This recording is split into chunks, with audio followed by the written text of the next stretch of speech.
우리가 살고 있는 시대를 향해서 다양한 말들을 합니다. 특별히 최근에 영국의 경제학자 애덤 투즈라는 교수는 이 시대를 가리켜서 폴리크라이시스라는 단어를 사용했습니다. 폴리크라이시스. 이 단어는 많다라는 뜻의 그리스어 접두사인 폴리라는 단어와 위기를 뜻하는 크라이시스의 합성어입니다. 그러니까 문자 그대로 다중위기 또는 복합위기라는 의미로 사용했습니다. 그러니까 이 시대가 다중복합위기의 시대라는 겁니다.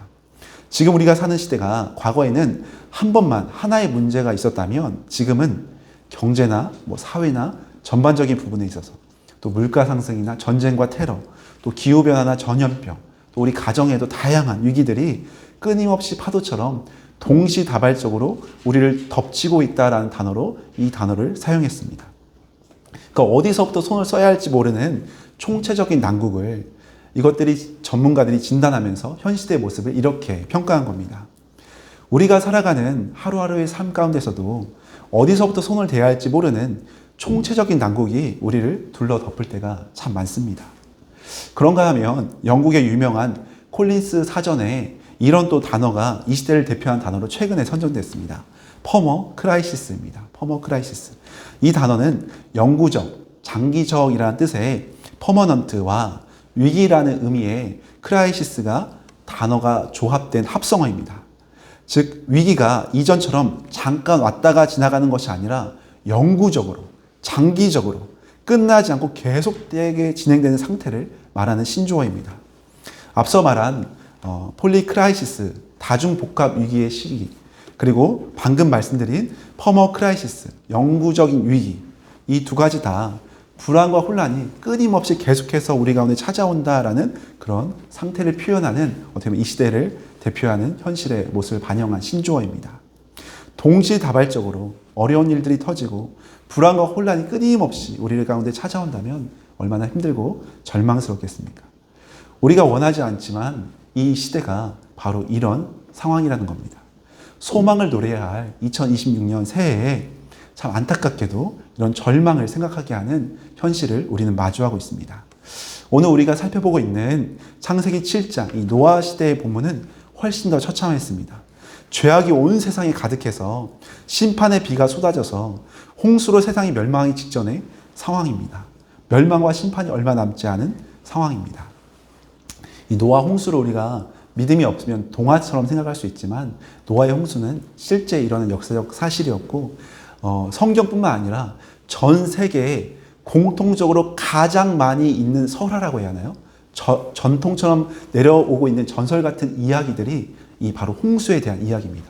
어느 나라를 가든 아프리카를 가도 그 나라의 어떤 전설처럼 이어져 온 내용이 그 어떤 인물이나 어떤 상황은 다르게 해석되고는 있어도 홍수 사건으로 온 그 나라가 멸망 직전까지 갔었다는 그런 설화가 역사적으로 굉장히 많이 수만 가지의 설화가 있다라고 밝혀질 정도로 실제 있었던 사건이 많은 나라에 다양하게 전달되고 있습니다. 우리는 성경을 통해서 분명히 알고 있습니다. 그런데 최근 또 미국 핵과학자협회에서 운명의 날 시계를 발표했는데요. 인류 종말 순간이 자정을 기준으로 지금 시간이 얼마나 남았냐면 종말까지 몇 초 남았다고 발표했냐면 얼마 전까지 90초 남았다고 발표했거든요. 인류 전체 역사상 멸망까지 남은 시간을 그런데 최근에 발표한 것이 89초 남았다고 발표했습니다. 역대 가장 짧은 그 종말의 순간을 우리는 맞이하고 있습니다. 우리가 크게 피부로 와닿지 않을 수도 있겠지만 전문가들이 보는 견해는 지구 멸망의 속도가 급속도로 가고 있는 그런 상황입니다. 그런데 오늘 우리가 살펴보고 있는 노아 홍수 본문은 훨씬 더 심각합니다. 바로 심판이 임박한 순간입니다. 하나님께서 노아를 통해서 홍수로 세상을 심판하시겠다라고 말씀하시지만 심판의 이면에 동시에 구원하시겠다는 놀라운 은혜를 말씀하고 계십니다. 멸망하지만 새로운 생명으로 절망스러운 상황이지만 놀라운 새로운 소망으로 인도하시겠다는 하나님의 손길이 담겨있는 오늘 본문 말씀입니다. 오늘 창세기 7장과 8장까지 제가 좀 더 살펴볼 텐데요. 하나님께서 노아를 통해 어떻게 절망을 소망으로 바꾸시는지 함께 묵상하며 은혜를 나누기를 원합니다. 절망에서 소망으로 변화시키는 하나님의 놀라운 손길을 제가 3가지 정도 살펴보려고 합니다. 특별히 기억하기 쉽도록 영어 단어 C를 가져왔습니다. C. 그래서 C로 시작한 단어로만 제가 3가지 키워드로 함께 은혜를 나누려고 합니다. 그래서 오늘 처음에 말씀드린 크라이시스, 이 위기라는 절망적인 순간 속에서도 어떻게 하면 크라이스트, 예수 그리스도라는 그 은혜 가운데 우리가 소망을 가지고 나아갈 수 있을지 함께 묵상해 보겠습니다. 이것도 C죠. C의 그 위기 가운데 C, 예수 그리스도의 소망을 품는 시간이 되도록 하겠는데요. 오늘 돌림자 C로 이제 시작해 보겠습니다. 첫 번째 우리가 묵상할 부분은 come입니다. come, 오라라는 단어죠. 굉장히 쉬운 단어죠. 모두가 알 수 있는 단어로 선택했습니다. 오늘 본문에서 하나님은 노아에게 방주를 만들라고 하십니다. 그리고 방주가 완성되자 이렇게 말씀하십니다. 7장 1절 상반절인데요. 한번 같이 읽어보겠습니다. 시작. 여호와께서 노아에게 이르시되 너와 내 온 집은 방주로 들어가라. 아멘. 방주로 들어가라. 이 구절에서 우리가 주목해야 할 단어가 들어가라. 방주로 들어가라. 이 단어입니다. 우리말에는 단순히 들어가라, 멀리 가라, 이런 느낌이거든요. 성경 히브리어 원어를 보면 보라는 단어입니다. 그것은 꼭 가라는 뜻도 있지만 오라, 들어오라라는 뜻도 동시에 가지고 있습니다. 가라는 뜻과 오라는 뜻을 동시에 가지고 있습니다. 이중적인 의미입니다. 하나님께서 방주 밖에서 너희 들어가라.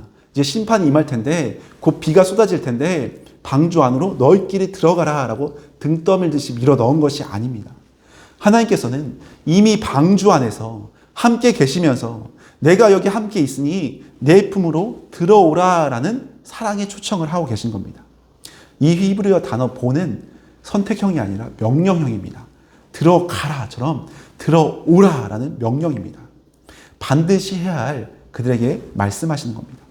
차디찬 물속으로 심하게 요동치는 저 방주를 이제 흘려 보낼 텐데 저 방주 안으로 매몰차게 너희끼리만 들어가라라고 명령하신 것이 아니라 하나님께서 방주 안에 이미 함께 하시면서 이 안으로 내가 여기 있으니 나와 함께 하자. 내 안으로 들어오라라고 사랑의 명령을 하고 계신 겁니다. 오라라고 말씀하시는 겁니다. 어디서 많이 들어본 말 같지 않습니까? 신약 성경에 보면 예수님께서 그의 자녀들을 사랑으로 부르실 때 이렇게 말씀하셨습니다. 마태복음 11장 28절인데요. 다 함께 읽어보겠습니다. 시작. 수고하고 무거운 짐진 자들아 다 내게로 오라. 내가 너희를 쉬게 하리라. 아멘. 주님께서는 수고하고 무거운 짐진 영혼들을 향해서 다 내게로 오라. 내가 너희를 쉬게 하리라. 오라라는 말씀하십니다. 여기에서도 생명의 주님께서는 나에게 나오라. 오기만 하면 쉼을 얻을 것이다. 오기만 하면 구원을 얻을 것이다. 라는 선택이 아니라 명령을 하십니다. 오라. 사랑의 명령이십니다. 당시 방주는 단지 나무로 만든 건조물이 아니었습니다. 하나님께서 임재하시고 함께 하시는 처소였습니다. 그곳은 비바람을 피하는 피난처일 뿐만 아니라 하나님과 함께 거하는 임재의 장소, 생명을 유지하는 유일한 장소였습니다. 우리를 위해 이 땅에 오신 예수님도 역시 우리에게 단순히 천국 가는 길을 보여주면서 천국으로 가라라고 하신 분이 아닙니다. 나 믿고 천국 가라라고 하신 분이 아니라 예수님은 항상 나에게 오라, 내 안에 와서 쉬어라, 나와 함께 하자 하면서 오라는 사랑의 초청을 늘 하고 계십니다. 그래서 요한복음 15장 4절에도 보면 이렇게 말씀합니다. 한번 같이 고백해 보겠습니다. 내 안에 거하라, 나도 너희 안에 거하리라. 가지가 포도나무에 붙어있지 아니하면 스스로 열매를 맺을 수 없음같이 너희도 내 안에 있지 아니하면 그러하리라. 아멘. 내 안에 올 뿐만 아니라 나와 함께 하자, 내 안에 거하자, 내가 너에게 열매 맺게 할 것이다 라는 사랑의 초대를 지금도 우리와 함께하고 계시는 겁니다. 이 노아의 홍수 심판 때 살 길은 무엇이었나요? 하나였습니다. 방주 안으로 들어가는 것 뿐이었습니다. 방주 안으로 들어오라는 주의 명령에 순종하는 길만이 유일한 살 길이었습니다. 아무리 능력이 많아서 수영을 잘하는 선수라 해도, 아무리 등산을 잘해서 가장 높은 산에 올라간다 할지라도 절대 살 방법이 없었습니다. 오직 방주 안으로 들어간 자만, 하나님의 말씀에 순종하여 들어온 자만 생명을 누릴 수 있었습니다. 마찬가지로 이 마지막 때 우리가 살 길, 유일한 쉼과 회복을 누릴 수 있는 길은 우리의 어떤 착한 행실이나 어떤 도덕적 노력이나 우리의 수고보다 오직 예수 그리스도 안으로 들어가는 겁니다. 다 내게로 오라 말씀하신 그 초대에 믿음으로 반응하는 겁니다.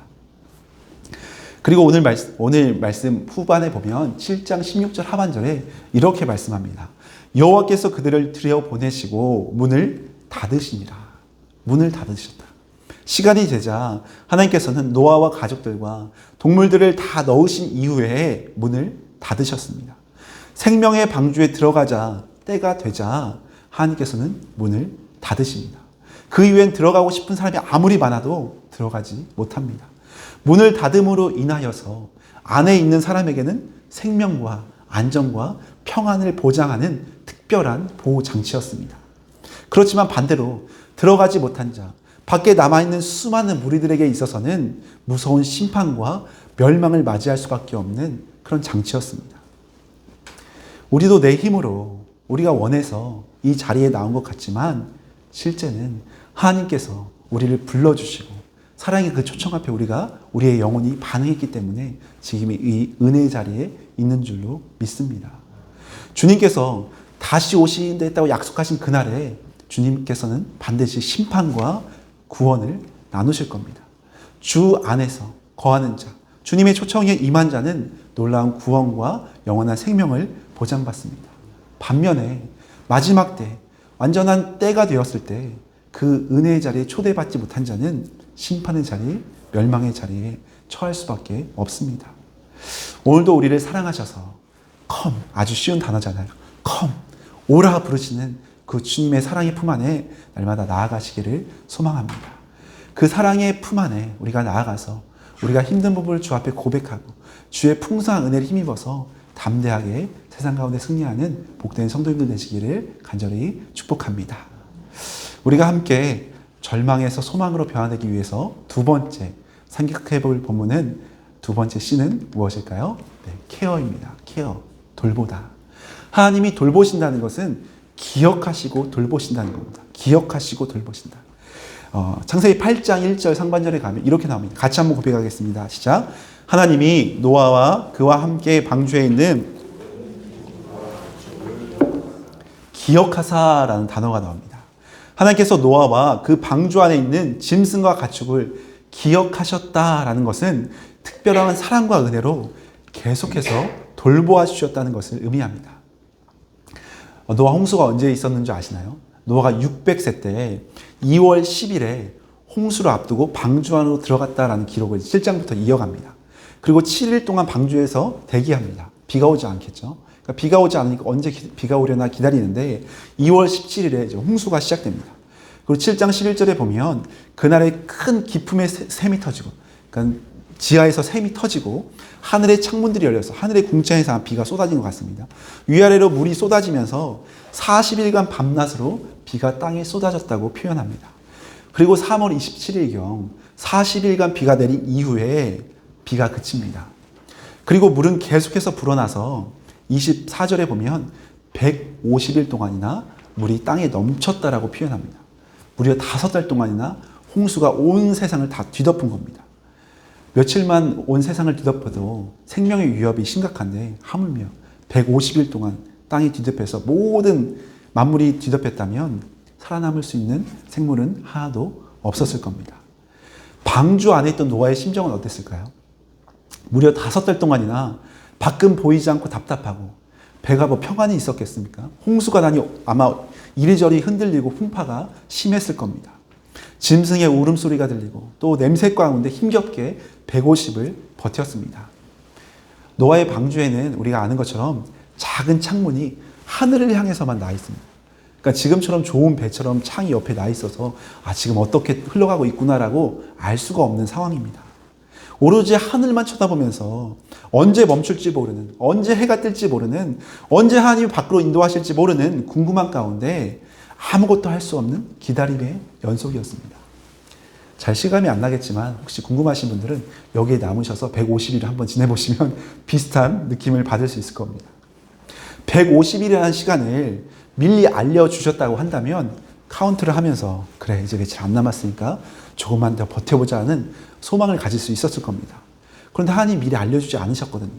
하루가 지나고 열흘이 지나고 100일이 지나도 끝이 보이지 않았습니다.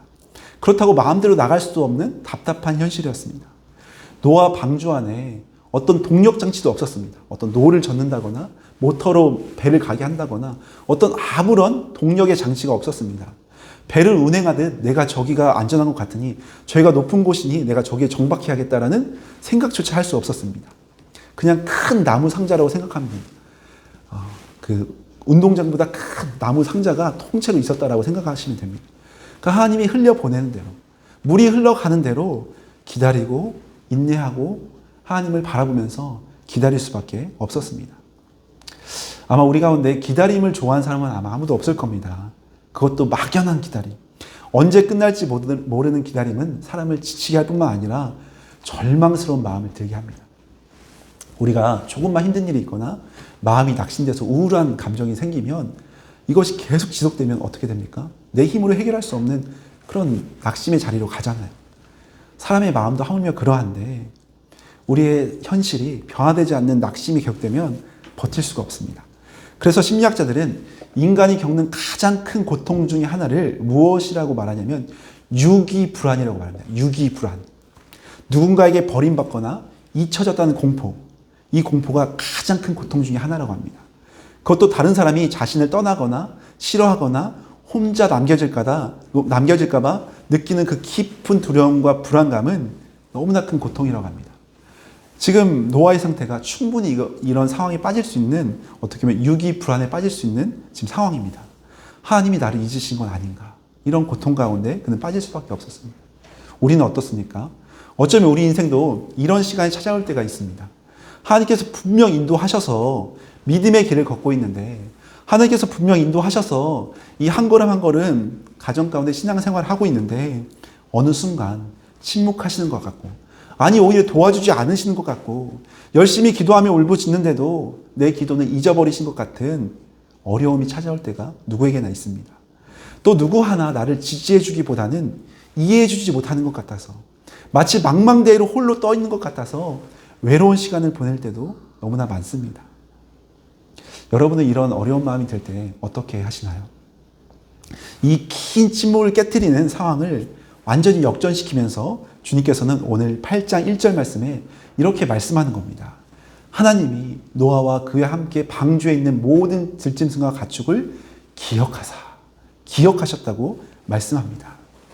하나님께서 자신이 잃어버린 줄 알았는데 하나님께서 홍수 심판에 너무 집중하시다 보니까 방주에 있는 이 조그만한 사람들은 조그만한 방주는 깜빡하신 줄 알았는데 아니었습니다. 오히려 하나님께서 기억하셨다라고 명확히 말씀하고 있습니다. 성경에서 하나님께서 기억하셨다. 이 자카르라는 히브리어 원어는 하나님 깜빡 잊었다가 아 맞다 방주에 노아 있었지 하고 기억하시는 그런 수준이 아닙니다. 우리도 바쁘면 깜빡깜빡 하잖아요. 가스불은 끄고 나왔는지 세탁기는 돌리고 나왔는지 아 저도 지금 지하에 주차하고 차 문을 안 잠그고 나왔습니다. 지금 생각이 났습니다. 난방기는 끄고 나왔는지 저도 교회 퇴근할 때마다 난방기를 끄고 나왔는지 계속 체크를 합니다. 우리는 깜빡깜빡 할 때가 많잖아요. 그렇지만 하나님은 깜빡깜빡 하시는 우리와는 정반대의 정확무오하신 분이십니다. 한 번도 우리를 잊지 않으시고 기억하시는 분이십니다. 그래서 기억하사라는 이 단어는 이제 행동하시기로 결정하셨다라는 성경적인 의미가 있습니다. 약속을 이행하기 위해 개입하신다라는 언약적인 표현입니다. 그러니까 절대 변치 않으시는 하나님의 약속의 말씀을 의미합니다. 내가 너를 절대 잊지 않고 기억하고 보호하고 있다라는 의미를 담고 있습니다. 20세기 미국 장로교 구약학자 중에서 유명한 브레바드 차일즈라는 교수도 그의 책 구약 성경의 기억과 전통이라는 책에 보면 히브리어 자카르 이 단어, 기억하다라는 이 단어를 단순히 머리로 과거의 정보를 떠올리는 생각하는 그런 정도의 작용이 아니라고 자세히 설명합니다. 그러면서 성경에서 하나님이 누구를 기억하다라는 이 단어는 곧 직접적인 행동을 시작하신다. 하나님이 일하기 시작하신다라는 의미를 담고 있다고 합니다. 그러니까 하나님이 기억하시면 반드시 그 대상에게 개입하시고 구원하신 역사가 반드시 일어나게 된다는 겁니다. 하나님이 노아를 기억하시사 어떤 일이 일어났냐면 바람을 땅 위에 불게 하셨다라고 성경은 표현합니다. 창세기 8장 1절 하반절에 보면 바람을 땅 위에 불게 하시매 물이 줄어들었고, 홍수로 물이 가득했던 세상이 다시 회복되기 시작했습니다. 여기서 바람이 불었다라고 할 때 이 바람은 히브리어로 루하흐입니다. 루하흐. 네, 우리 카페 이름도 루하흐로 이제 하고 있는데, 루하흐. 앞서 창세기 1장 2절에 보면 하나님의 영이 수면 위에 운행하셨다라는 말이 나오거든요. 혼돈 가운데, 카오스 가운데 있는 세상 가운데 하나님이 영이 운행하셨다 할 때 그 하나님의 영은 성령, 그 루하흐라는 단어를 사용했습니다. 다시 성령이, 하나님의 영이 바람을 불어넣어서 천지 만물을 창조하실 때 1장 2절에 창조하셨던 것 같이 오늘 8장에서도 새로운 재창조의 역사를, 심판하실 뿐만 아니라 새로운 재창조의 역사를 루하흐를 통해서 역사하기 시작하셨다라고 말씀하고 있습니다. 이런 의미에서 하나님은 결코 우리를 잊지 않으시고 하나님의 영으로 새 일을 이루시는 주님이십니다. 그래서 이사야서 49장 15절에 16절에도 이렇게 고백합니다. 같이 한번 고백하겠습니다. 여인이 어찌 그 젖 먹는 자식을 잊겠으며 자기 태에서 난 아들을 긍휼히 여기지 않겠느냐. 그들은 혹시 잊을지라도 나는 너를 잊지 아니할 것이요 내가 너를 내 손바닥에 새겼고. 아멘. 하나님은 결코 우리를 잊지 않겠다라고 말씀하십니다. 인간이 보여주는 최고의 사랑, 가장 고귀한 사랑을 하나 꼽으라면 어머니의 사랑이잖아요. 부모의 사랑이잖아요. 자녀를 향한 어미의 사랑은 그 무엇과도 비교할 수 없는 헌신적이고 위대한 사랑입니다. 그런데 그 여인도 혹시나 자식을 잊을지라도 나는 너를 잊지 않겠다라고 주님은 손바닥에 새겼다고 약속하시며 언약하시는 겁니다. 우리는 하나님께서 특별히 기억하시며 특별히 돌보시는 하나님의 선택받은, 하나님의 특별한 은혜를 받은 자녀들입니다. 주님이 우리를 영원히 기억하시듯 우리도 주님의 사랑과 은혜를 날마다 잊지 않고 기억하시며 그 은혜 가운데 풍성히 감사히 나아가시기를 간절히 소망합니다. 마지막 한 가지만 더 살펴보겠습니다. 우리가 절망의 상황에서도 소망으로 변화되기 위해서 마지막 세 번째 C는 헌신입니다. 커밋, 헌신하다입니다. 헌신하다. 온전히 드리는 예배를 의미한다고 할 수 있습니다. 복습하겠습니다. 첫 번째 뭐였죠? C, come, 오라. 주의 품으로 오라. 두 번째, care, 돌보다. 하나님이 우리를 기억하시고 돌본다라는 그 사실을 기억해야 한다는 겁니다. 그리고 마지막 세 번째는 C, commit, 헌신하다입니다. 오늘 본문의 배경을 한번 상상해 보겠습니다. 노아는 1년하고도 10일 동안, 무려 375일 동안 방주에 갇혀 있었습니다. 깜깜한 흑암 가운데 갇혀 지냈습니다. 그리고 드디어 기다리던 마른 땅을 밟는 순간이 1년 10일 만에 찾아온 겁니다. 방주 밖의 풍경은 어땠을까요? 막 짠하고 아름다웠을까요? 전혀 아니었을 겁니다. 홍수가 휩쓰고 간 자리는 처참한 폐허였을 겁니다. 사람들이 그동안 쌓아 올렸던 수많은 문명과 사회는 온데간데 없이 사라지고 곳곳에 심판의 흔적이, 어떻게 보면 죽음의 흔적이 청량한, 척박한, 황량한 땅으로 변해 있었을 겁니다. 만일 여러분이 노아라고 생각한다면 여러분이 만약 노아이고 우리 가족만 남았습니다. 근데 그 땅을 처음으로 이제 밟았습니다. 여러분은 배에서 내려서 무엇을 가장 먼저 하시겠습니까? 아무것도 없는 땅, 우리 가족이 내렸습니다. 내가 가장으로서 또 우리 가족을 책임지는 사람으로서 노아의 입장이라면 무엇을 가장 먼저 하고 싶으세요? 자신의 가족의 안전과 안위를 위해서는 당장 이걸 피해야 할 집이 필요할 수 있습니다. 언제 또 비가 와서 휩쓰고 갈지 모르기 때문에 두려움 가운데 안정된 거처, 나만의 성을 쌓을 수도 있을 겁니다. 또 앞으로 먹고 살아야 하니까 당장 먹거리가 없으니까 밭을 갈아서 농사를 준비할 수도 있습니다. 또 미래를 위해서 식량을 저축해야 하니까 앞으로의 삶을 대비해서 내가 지금 가지고 나온 가축들을 잘 키워서 번식시킬 수도 있습니다. 이것이 상식적인 인간의 생존 본능입니다. 누구나 다 이렇게 행동할 수밖에 없습니다. 그런데 오늘 본문 20절은 노아가 가장 먼저 한 일이 전혀 다른 것임을 보여줍니다. 이 선택 때문에 인류의 역사를 절망에서 소망으로 또 저주에서 축복으로 바꾸었다고 해도 과언이 아닐 정도인 것 같습니다. 8장 20절 말씀에 이렇게 나옵니다. 같이 한번 읽어보겠습니다. 시작. 노아가 여호와께 제단을 쌓고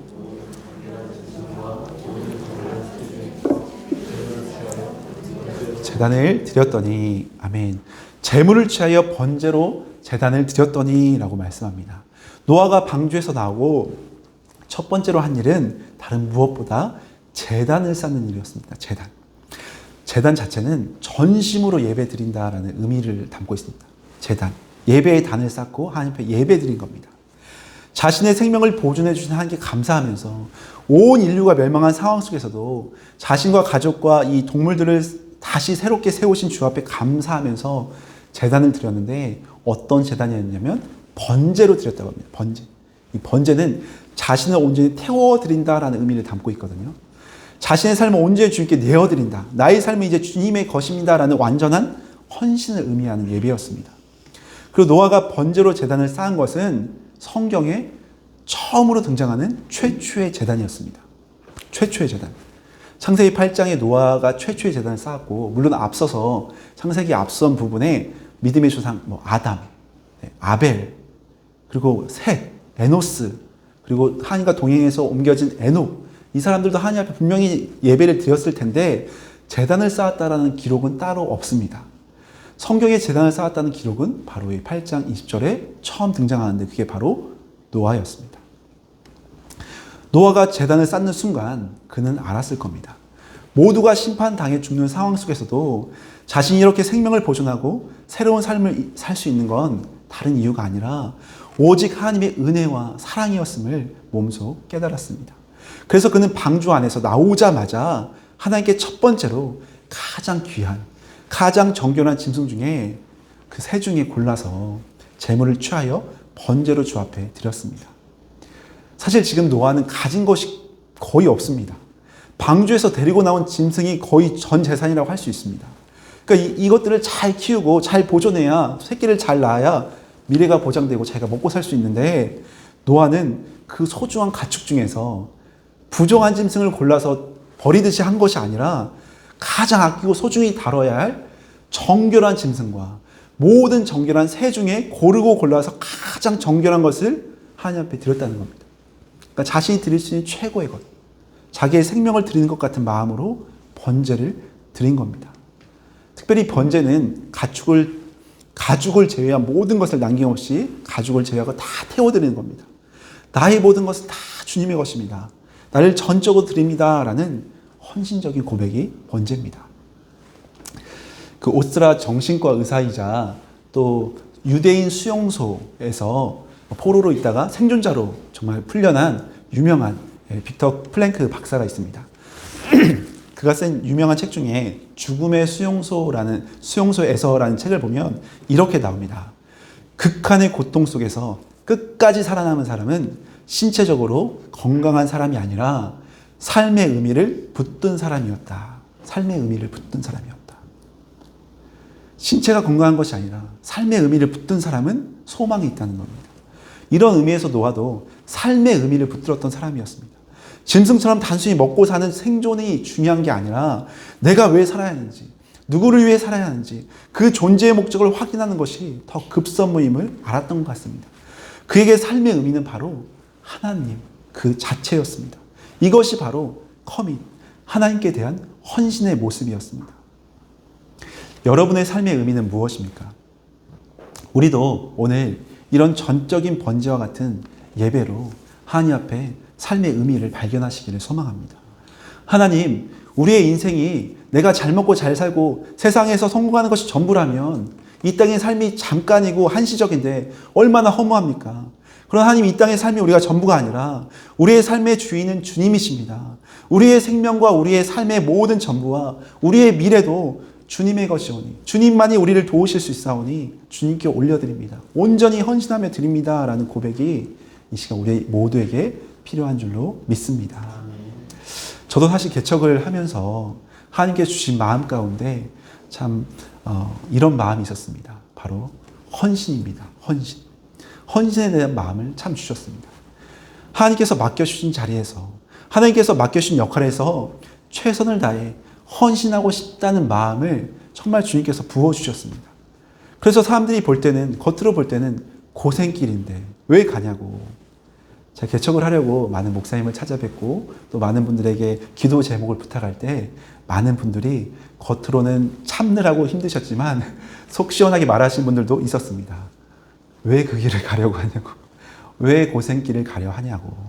쉬운 길을 놔두고 왜 힘들게 가냐는 말들을 많이 들었습니다. 그럴 때마다 주님께서 주신 마음이 헌신에 대한 마음이었습니다. 주님께서 주시는 삶의 의미를 붙들고 가는 사명의 길이기에 기쁨으로 헌신할 수 있는 마음을 부어주셨습니다. 그래서 오히려 고생길이라는 소리를 들을 때 잠깐은 이렇게 생각이 들 수는 있지만 마음 가운데 주님이 기도할 때마다 헌신의 마음을 주시니까, 하나님의 교회를 향한 헌신의 마음을 주시니까 즐겁게, 너무나 기쁘게 매일매일 걸어가고 있습니다. 정말 하나님께 드린 작은 헌신, 어떻게 보면 물고기 2마리와 보리떡 5개보다 더 작은 헌신으로 순종하며 이 길을 걷고 있지만 주님께서 그것을 얼마나 놀랍게 기쁘게 받아주시고 오병이와 같은 기적으로 날마다 풍성한 은혜를 부어주시는지 얼마나 감사한지, 이것을 다 어떻게 간직해야 할지 모를 정도로 감사하며 지내고 있습니다. 여러분, 주님 앞에 헌신해 보시기를 소망합니다. 생각하지 못한 놀라운 은혜로 우리 삶을 채워 가실 것입니다. 오늘 본문에서도 보면 노아의 헌신적인 예배를 하나님께서 얼마나 기쁘게 받으시고 얼마나 정말 상상치 못할 놀라운 축복을 주시는지 8장 21절 하반절에 이렇게 말씀합니다. 같이 한번 고백하겠습니다. 여호와께서 그 향기를 받으시고 땅을 저주하지 아니하리니. 아멘. 그 향기를 받으셨다. 그리고 땅을 다시는 심판하지 않겠다라는 말씀을 약속을 하십니다. 이것이 그 유명한 무지개 언약입니다. 8장 11절입니다. 같이 한번 읽어보겠습니다. 시작. 내가 너희와 언약을 세우리니 다시는 모든 생물을 홍수로 멸하지 아니할 것이라. 땅을 멸할 홍수가 다시 있지 아니하리라. 아멘. 언약을 세우겠다. 무지개 언약이거든요. 이 언약을 세우신 분이 누구십니까? 내가 너희와 언약을 세우겠다 할 때 이 나는 하나님이십니다. 하나님이 우리와 언약을 세우십니다. 하나님이 일방적으로 세우시고 하나님이 영원토록 책임져 주시고 하나님이 붙들어 주시는 언약이었습니다. 그래서 우리가 혹시 넘어진지라도, 우리가 혹시 언약을 지키지 못해서 또 실수할지라도, 하나님 앞에 심판당한 마땅한 그 자리에 있을지라도 하나님이 이 언약을 세워주신 분이시기 때문에 영원토록 우리를 책임지시고 고치시고 회복시키시는 분은 바로 하나님이십니다. 이 언약의 은혜가 그래서 크고 놀랍습니다. 노아의 헌신적인 마음과 이 예배를 통해 절망에서 소망으로, 심판에서 축복으로 변화되는 놀라운 순간을 오늘 본문에서 우리는 묵상하고 있습니다. 우리 또한 내 힘으로 다 해결되지 않는 인생살이 속에서 또 막막하고 답답한 현실의 문제 앞에서 우리가 먼저 해야 할 일은 무엇이겠습니까? 예배의 제단을 쌓는 일입니다. 주님 앞에 전적으로 헌신하여 마음과 정성을 다해 헌신의 예배자의 삶을 살아가는 겁니다. 요한복음 4장 23절에서도 주님 우리에게 말씀하셨습니다. 아버지께서는 자기에게 이렇게 예배한 자들을 찾으시느니라. 주님께서 찾으시는 참된 예배자, 그 한 사람이 바로 우리 모두가 되시기를 예수님의 이름으로 간절히 축복합니다. 말씀을 마무리하겠습니다. 사랑하는 여러분, 우리는 지금 크고 작은 인생의 파도 위를 지나고 있습니다. 이 폭풍과 같은 수시로 밀려오는 절망의 상황들을 소망으로 변화시키기 위해서 오늘 함께 묵상한 3가지 C를 기억했으면 좋겠습니다. 하트 하듯이 주님을 생각하면서 C를 생각했으면 좋겠는데요. 첫 번째는 컴입니다. 오라. 예수님께 나아오라 부르시는 그 사랑의 품 안에 날마다 더 가까이 나아가시기를 소망합니다. 또한 2번째는 케어입니다. 우리를 기억하시고 돌보시는 그 은혜의 주님 앞에 우리가 조금 더 인내하며 감사하며 주 앞에 나아가기를 소망합니다. 주님은 지금도 우리를 기억하시고 돌보시고 일하고 계십니다. 마지막 3번째는 커밋, 헌신하다. 삶의 그 어떤 순간에도 주 앞에 헌신으로, 감사함으로, 예배함으로 주 앞에 나아가 정말 세상이 줄 수 없는 놀라운 은혜와 축복을 날마다 경험하고 간증하는 믿음의 자녀들 되시기를 소망합니다. 제가 C를 생각할 때 오늘 C로 통일했는데 C, 크라이시스, 위기라는 상황 속에서 크라이스트, 예수 그리스도라는 은혜의 물줄기로 우리를 바꾸기 위해서 이 3가지 C를 볼 뿐만 아니라 이 3가지 C를 기도의 C로 심으시면 좋겠다라는 마지막에 은혜의 결론을 맺었습니다. 제가 생각해도 너무나 감사한 지혜로운 결론인 것 같습니다. 기도의 씨. 저만 지금 기쁜가요, 여러분? 네. 기도의 씨를 심으시면 너무 좋겠습니다.